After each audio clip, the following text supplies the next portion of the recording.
네, 오늘도 예배 자리에 나오신 한 분 한 분을 진심으로 축복하고 환영합니다. 특별히 우리 미래준비팀 친구들도 함께 해줘서 너무 반갑고요. 오늘 예배 기대함으로 나아가겠습니다. 행복한 가정, 꿈 있는 가정, 늘 기쁨과 즐거움이 넘치는 가정, 예수님께서 주인 되시는 가정, 우리들의 가정이 되었으면 좋겠습니다. 가정을 바꾸는 20분, 오늘도 기대하고 또 소망하는 마음으로 함께 나아갔으면 좋겠습니다. 우리 같이 함께 찬양하겠습니다. 주께 가까이 날 이끄소서. 간절히 주님만을 원합니다. 채워주소서. 주의 사랑은 진정한 찬양 드릴 수 있도록 주께 가까이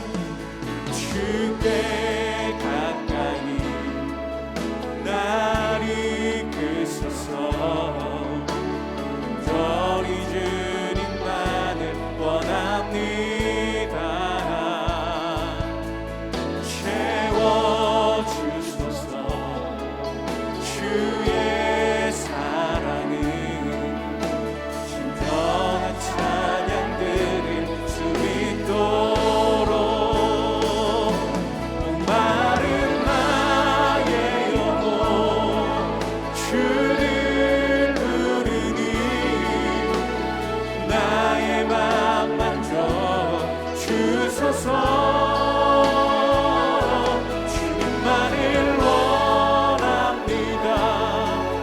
더 원합니다. 나의 맘 만져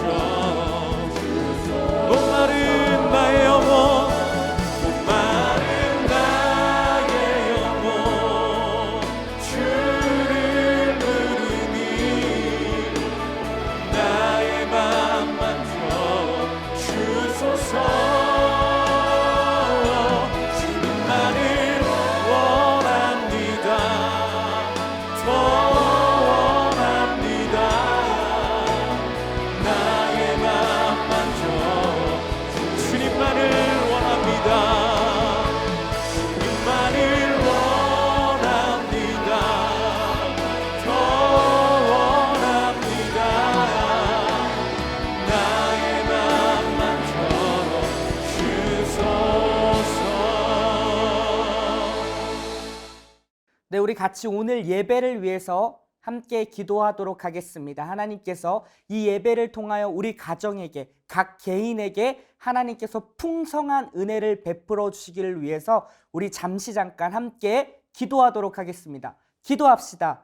하나님, 이 시간 우리가 기대하고 사모하는 마음으로 주님께 나아갑니다. 주님, 우리가 함께 예배할 때 주님께서 풍성한 은혜를 우리 가운데 베풀어 주시고 우리가 기대하고 사모하는 심령으로 주님께 나아갈 때 하나님을 경험하는 놀라운 시간 되게 하여 주시옵소서. 특별히 우리 미래준비팀 친구들도 함께 엄마와 함께 아빠와 함께 예배를 드릴 터인데 주님께서 은혜를 베풀어 주시고 말씀하여 주시고 우리 아이들 가운데도 깨달아지는 놀라운 역사가 있을 수 있도록 주님께서 인도하여 주시고 함께하여 주시옵소서. 행하실 주님을 찬양합니다. 이 모든 말씀 예수님의 이름으로 기도하옵나이다. 아멘. 하나님, 우리가 기대하고 사모하는 마음으로 이 시간 예배의 자리로 나아갑니다. 예비하신 풍성한 은혜를 우리 가운데 베풀어 주시옵소서. 우리 엄마 아빠뿐만이 아니라 우리 아이들에게도 동일한 하나님의 은혜를, 살아계신 하나님을 경험하는 놀라운 시간 될 수 있도록 이끌어 주시옵소서. 예수님의 이름으로 기도하옵나이다. 아멘. 오늘 우리가 함께 읽고 묵상할 말씀은 요한복음 2장 13절로 25절 말씀입니다.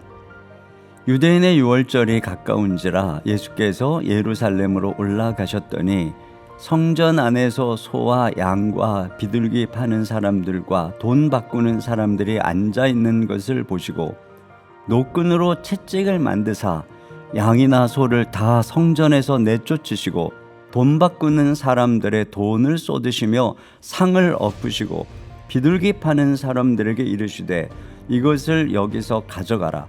내 아버지의 집으로 장사하는 집을 만들지 말라 하시니 제자들이 성경 말씀에 주의 전을 사모하는 열심히 나를 삼키리라 한 것을 기억하더라. 이에 유대인들이 대답하여 예수께 말하기를 내가 이런 일을 행하니 무슨 표적을 우리에게 보이겠느냐. 예수께서 대답하여 이르시되 너희가 이 성전을 헐라 내가 사흘 동안에 일으키리라. 유대인들이 이르되 이 성전은 46년 동안의 지었건을 내가 3일 동안에 일으키겠느냐 하더라. 그러나 예수는 성전된 자기 육체를 가리켜 말씀하신 것이라. 죽은 자 가운데서 살아나신 후에야 제자들이 그 말씀하신 것을 기억하고 성경과 예수께서 하신 말씀을 믿었더라. 유월절에 예수께서 예루살렘에 계시니 많은 사람이 그의 행하시는 표적을 보고 그의 이름을 믿었으나 예수는 그의 몸을 그들에게 의탁하지 아니하셨으니 이는 친히 모든 사람을 아시며 또 사람에 대하여 누구의 증언도 받으실 필요가 없었으니 이는 그가 친히 사람의 속에 있는 것을 아셨음이니라. 자, 오늘 본문은 가나안의 혼인잔치에서 물이 포도주로 변화되는 첫 번째 표적을 행하신 후에 오늘 본문 2장을 이제 뒷부분을 만나게 됩니다. 오늘 본문에는요, 유대인이 나타나는데요. 유대인은 하나님께 선택받은 선민이라고 할 수 있습니다. 그러니까 선택받은 백성이죠. 그러면 그 선택받은 백성은 하나님의 뜻대로 살아야 합니다. 근데 유대인들은 그러한 삶을 살지 못했습니다. 굉장히 교만하고 자신의 의를 드러내고 싶어 했어요. 겉으로 봤을 때는 하나님을 따르는 자처럼 보였지만은 그러지 못했다라는 것입니다. 금식하며 기도하며 11조도 드렸지만 정작 그들의 마음속 깊은 곳에서는요, 교만하여 남을 판단하고 정죄하는 그러한 모습, 외식한 모습들이 가득했다라는 거예요. 종교적으로 굉장히 부패했던 사람이 바로 유대인이라고 할 수 있습니다. 오늘 요한복음 2장 13절에 그 내용이 이어져서 나오는데 우리 같이 한번 읽어볼까요? 13절입니다.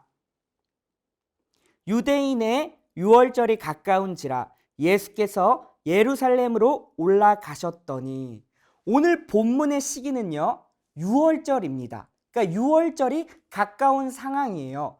유월절은 유대인에게 있어서 굉장히 중요한 절기라고 할 수 있습니다.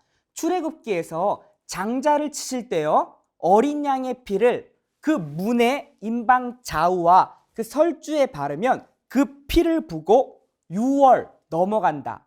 6월이 아니라 넘어간다라는 의미예요. 어린 양의 피로 말미암아 죽음을 넘어가는 것, 이것을 우리가 유월절이라고 하고, 하나님께서는요, 이 유월절을 기념하라 라고 이야기했습니다. 그래서 유월절 절기가 되면요, 예루살렘에 수많은 사람들이 모였어요. 예루살렘 성전이라는 곳에서 하나님께 제사하기 위하여, 즉 오늘날 예배하기 위하여 모였다라는 것입니다. 그런데요, 그 당시에 제사를 드릴 때에는 제물이 필요했어요. 근데 그 제물이 아무 제물이 아니라요, 거룩하고 흠이 없는 아주 깨끗한 제물이어야 했습니다. 예루살렘에서 가까이 사는 사람들은요, 자신의 제물을 잘 가져올 수가 있었어요. 그러나 먼 곳에 산 사람들은요, 어떻게 할까요? 가져오기가 쉽지가 않았다라는 것입니다. 그 당시에는요, KTX도 없었고 버스도 없었어요. 그래서 제물을 들고 그냥 끌고 왔어야 되는데, 그러다 보면 흠없는 제물이 넘어지기도 하고 또 먼지도 묻게도 돼서 그렇게 통과되지 못했다라는 것이에요. 그래서 성전 근처에는 제물을 파는 사람들이 있었습니다. 양과 소와 비둘기, 이러한 것들을 팔았지요. 그런데 이 장들이 성전 안으로 들어왔다라는 것이 문제입니다. 우리 14절을 같이 한번 읽어볼게요. 성전 안에서 소와 양과 비둘기 파는 사람들과 돈 바꾸는 사람들이 앉아 있는 것을 보시고, 재물을 합격과 불합격을 주는 제사장들이 그 당시에 있었어요. 보고 마음에 안 들면 그냥 불합격을 주는 거예요. 거룩하고 흠이 없는 것처럼 보였는데도 제사장은요, 불합격 처리를 합니다. 그리고 그 불합격 받은 재물을 다시금 집으로 가기가 힘드니까 어떻게 하죠? 싸게 파는 거예요. 그리고 그 제사장은 다시 그것을 되팝니다. 어떻게 해요? 비싼 가격으로 말입니다. 이러한 일이 그 당시에 나타났다라는 거예요. 또한 돈 바꾸는 사람들이 있었는데요. 그 당시 유대인 20대 이상의 남성들은 예루살렘 성전에 내야 할 세금이 있었습니다. 그건 반세겔인데요. 은으로 되어 있었고 순도가 높은 세겔이었습니다.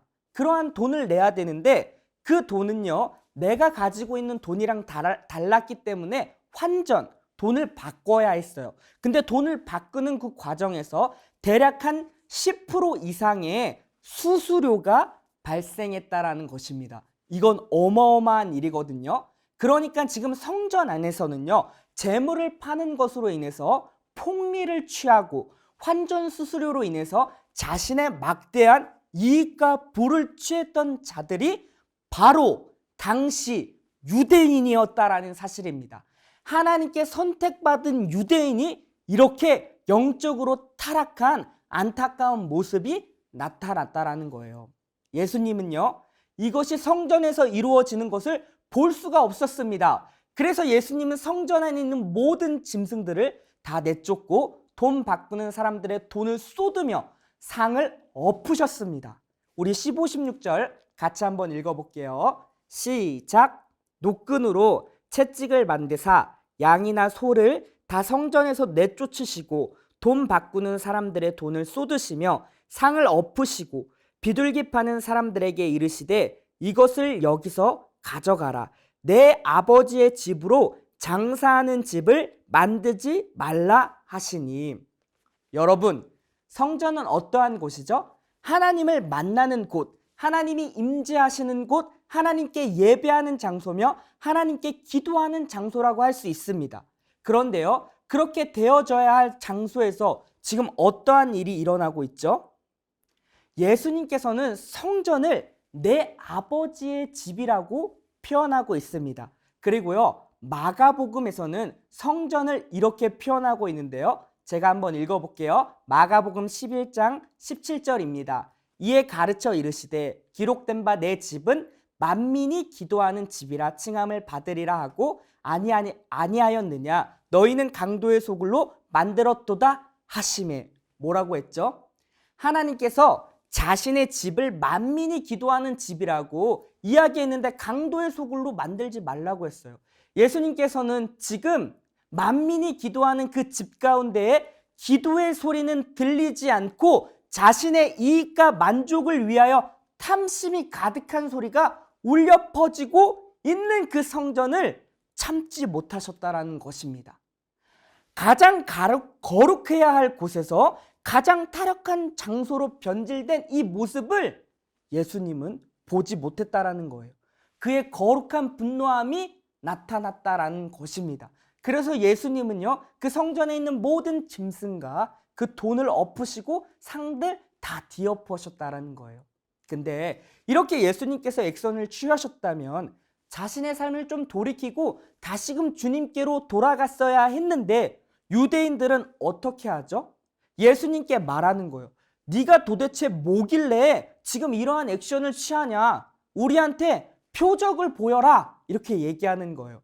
왜냐하면 그 당시에 성전에서 이루어졌던 이러한 일들은 대제사장의 허락으로 말미암아 진행되었다라는 거죠. 환전이나 재물을 파는 것. 네가 막는다면 이것을 대제사장보다 더 높은 권위가 있을 터인데 그것을 증명할 표적을 보이라는 것이에요. 지금 자신의 삶을 돌아보지 아니하고 예수님의 행동이 불편함을 지금 문제 삼고 있는 거예요. 누가요? 선택받은 그 유대인들이. 그래서 예수님께서는요, 유대인을 향해서 대답하십니다. 요한복음 2장 19절, 20절 같이 한번 읽어볼게요. 시작. 예수께서 대답하여 이르시되 너희가 성전을 헐라 내가 사흘 동안 일으키리라. 유대인들이 이르되 이 성전은 46년 동안 지었거늘 내가 3일 동안에 일으키겠느냐 하더라. 이게 뭐죠? 성전을 헐라라는 거예요. 예수님께서 이러한 성전은 그냥 헐어버려라. 그리고 내가 3일 동안 다시 짓겠다라고 이야기하는 거예요. 근데 유대인들은 이해를 못합니다. 아니, 이 성전은 46년 동안 지었는데도 지금 완성을 못했는데 어떻게 네가 이것을 무너뜨리고 3일 만에 다시 일으키겠다고 이야기하는 거냐? 네, 유대인들의 반응은 당연한 것이었습니다. 네, 그거는 인간적으로 불가능했다라는 거예요. 근데 예수님께서 말씀하신 그 영적인 의미를 파악하지 못한 그 유대인의 영적 타락함을 지금 드러내고 있다라는 것이죠. 예수님께서 말한 성전을 헌다라는 것은 자기 육체의 죽음을 말하는 것입니다. 그것과 함께 다시금 자기 육체를 부활시키겠다, 일으키겠다라는 것을 이야기하고 있는 거예요. 여러분, 지금 하나님께 나아가야 할 그 성전에서 지금 강도의 속을 돈이 왔다 갔다 하고 그리고 재물들이 그렇게 자신의 이익과 만족을 위하여 불법이 행해지는 그런 성전은 아버지께 나아갈 수 없다라고 지금 이야기하고 있는 것입니다. 그러면서 이야기하기를 하나님께로 나아갈 수 있는 유일한 방법은 바로 나로 말미암는 것, 예수님의 죽음과 부활로 말미암는다라는 사실을 지금 이야기하고 있는 거예요. 여러분, 우리가 하나님께 담대히 나아갈 수 있는 것은 바로 이 살 길을 만드신 예수 그리스도의 죽으심과 부활하심 때문입니다. 대제사장만이 들어갈 수 있는 그 지성소, 1년에 한 번 들어가는 그 지성소의 휘장이 예수 그리스도의 죽음과 부활로 다 갈라졌다라는 거예요. 그래서 우리는 어느 곳에 있든지 하나님의 임재를 경험할 수 있는 축복과 은혜를 지금 누리고 있다라는 것입니다. 하나님의 성전을 강도의 소굴로 만들어버린 그 성전을 무너뜨리라. 예수님이 얘기하는 거예요. 그리고 신약에 와서는 이 성전이 어떻게 되냐면 우리를 향하여 이야기합니다. 즉 예수를 믿고 예수를 따르는 우리가 바로 성령의 전이며 하나님의 성전이다. 즉 하나님의 통치가 이루어지는 곳, 그것이 바로 성전이다 라고 이야기하고 있습니다. 고린도전서 3장 16절 같이 한번 읽어볼게요. 시작. 너희가 하나님의 성전인 것과 하나님의 성령이 너희 안에 계시는 것을 알지 못하느냐. 네, 우리가 바로 성전인 거예요. 성전 자체인 것. 하나님의 임재가 내 안에 있고 하나님의 다스림이 있는 곳, 그것이 바로 성전이라고 할 수 있습니다. 여러분, 성전된 우리, 오늘날에 바로 성전된 우리에게 무슨 소리가 나오고 있나요? 하나님을 예배하며 찬양하며 기도하는 소리가 나오고 있나요? 아니면 우리 안에 나의 만족과 유익을 위한 세상적인 소리가 나타나고 있나요? 우리의 삶을 다시 한번 돌아볼 필요가 있다고 생각이 됩니다. 더 나아가서요, 우리의 가정 안에는 무슨 소리가 지금 나타나고 있나요? 하나님의 통치가 다스려지고 있는 작은 천국이라고 할 수 있는 우리 가정 속에서는 하나님을 칭송하며 하나님을 이야기하는 것이 오가고 있나요? 아니면 하나님을 떠나 교만과 자신의 입속을 위한 이야기들로 가득 차고 있나요? 오늘 말씀은 우리에게 분명하고 명확하게 이야기합니다. 선택받은 유대인들의 타락상을 밝히 폭로하며 만민의 기도하는 집에서 장사의 소리가 들리는 자신의 이익만을 추구하려고 하는 이기적인 유대인의 실상을 드러내고 있습니다. 그리고 그러한 성전은 무너져야 하며 예수님의 찬 성전 되셔서 그분을 통하여 오늘날 우리가 성전이 되어 아버지께로 나아갈 수 있으며 그분을 찬양하고 그분과 교제하며 소통하고 기도의 소리가 나타나야 함을 밝히 드러내고 있다라는 것입니다. 우리의 성전에는 무슨 소리가 들리고 있나요? 원하옵기는 우리 더사랑의 모든 가정들이 하나님의 임재가 가득한 성전과 작은 천국으로 하나님을 높이며 그분의 아름다움과 칭송하는 소리가 곳곳에서 드러나기를 주의 이름으로 축원합니다. 네, 우리 오늘의 말씀을 기억하며 다음의 기도 제목으로 함께 가정이 기도하며 나아가도록 하겠습니다. 기도합시다. 나의 만족과 유익을 위한 성전이 아닌 하나님을 위한 성전이 되게 하소서. 이 우리 가정 안에 하나님을 찬양하며 기도하는 소리가 많이 들리게 하소서. 3. 내가 하나님의 성전인 것을 기억하며 하나님의 다스림에 따라 살아갈 수 있는 인생이 되게 하소서. 이러한 기도 제목을 갖고 함께 기도하도록 하겠습니다. 기도합시다.